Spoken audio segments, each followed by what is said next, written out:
The first TV I had in my living room growing up always felt like a window for escape. It creaked and spluttered and popped like it was straining to display every frame. It was cube-like in all three dimensions, and it weighed more than I did until I was about 10. This behemoth and the millions like it were the common storytelling medium for more than 40 years. The ratio between the length and width of their displays was an almost square 4:3. Those thick bordered walls set the boundaries for my escapist fantasies, but the most talented of animators, cinematographers and directors always found a way to make me forget they even existed. Fair to presume then, that for most audiences, the squarest and grainiest images will connect to a younger, fondly remembered time in our lives. Wondrous and yet cliched nostalgia. The 4:3 shape, before any technical analysis to follow, has immense emotional weight for displaying the most formative stories of my life. Avatar: The Last Airbender was one of these stories, and while the shape of the frame in the cartoon isn't what first springs to mind when I reminisce about it, it is the precise use of this container for impactful portraiture and striking verticality that can provide an effective catalyst for the filmmaker's thought. And it's part of why I loved it so much as a kid, although I didn't know it then. If there is one filmmaker who would believe fiercely in the power of 4:3 more than most, it must surely be Wes Anderson. His whimsical and meticulous filmography, spanning almost 3 decades, can be partly credited for the modern-day resurgence of 4:3 on the silver screen. Recently recreated thousandfold online, Anderson's visual style is not only markedly different from all his mainstream contemporaries, but stimulating enough that his key motifs and components stick in the minds of millions. Let's go through the key features of Anderson's visual style, as well as touch on his precise editing to show how he uses a variety of aspect ratios to burn his compositions into your memory. One of Anderson's recognisable visual motifs is his painterly shot composition. Often, but not always, centralised action with set design or live background helping to focus the viewer's attention to the centre of the image.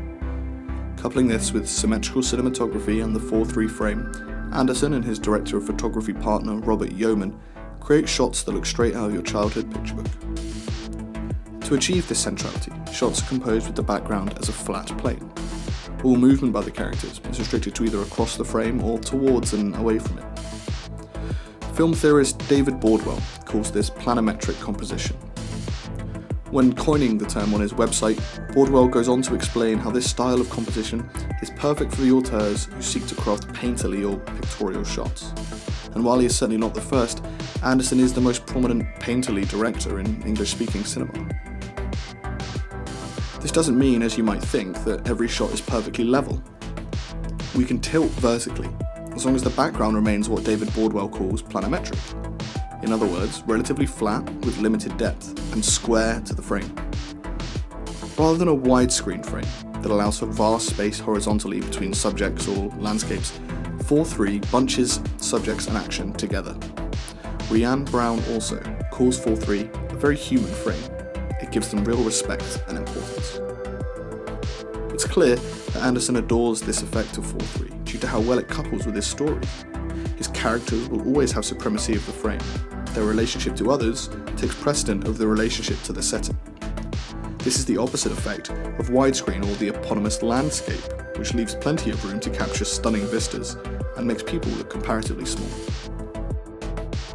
In some scenes, camera movement is restricted by Anderson and Yeoman to the cardinal directions. Whip pans or cuts, like in this conversation in the Grand Budapest Hotel, quickly snap between the characters at north, south, east and west points of the set. I've cut some shots for brevity, but here you can see all 4 directions, including the door-facing shots that I've labelled north, which would place the camera outside the window of the moving train. However, no window obstructs our view. His reverse shot scenes often place the camera directly on the axes between the subjects, making them talk directly to camera to mimic the eye contact of our everyday conversations. This 180-degree cutting abides by the compass point rule we established, but when we can't be placed into one character's point of view and maintain Anderson's famous symmetry, he chooses often to preserve the cutting principle, flipping just 90 degrees to capture Ralph Fiennes and Tony Revolori here.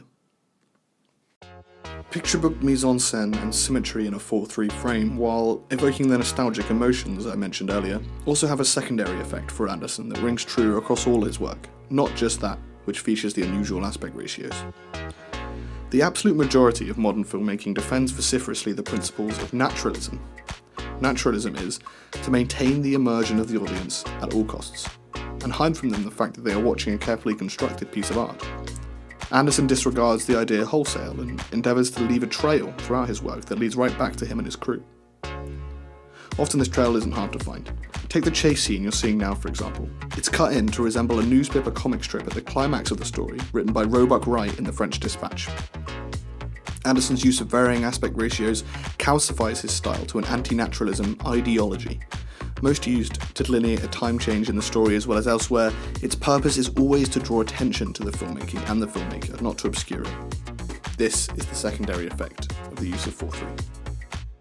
Anderson's work frequently comments on the critical role storytellers have in our lives. His films often feature characters telling a story to the audience directly, sometimes even within multiple layers. These storytellers hark back often to our formative years, as the people who share stories with us are just as meaningful to us as the stories are themselves. Anderson peeling back the curtain, inviting you to think about how he tells his stories, I think is masterful. He's responsible and he's deliberate with every word. It culminates in compositions with childhood whimsy, willful adventure, and immensely satisfying rhythm, and they contain an atmosphere that's thick with nostalgia.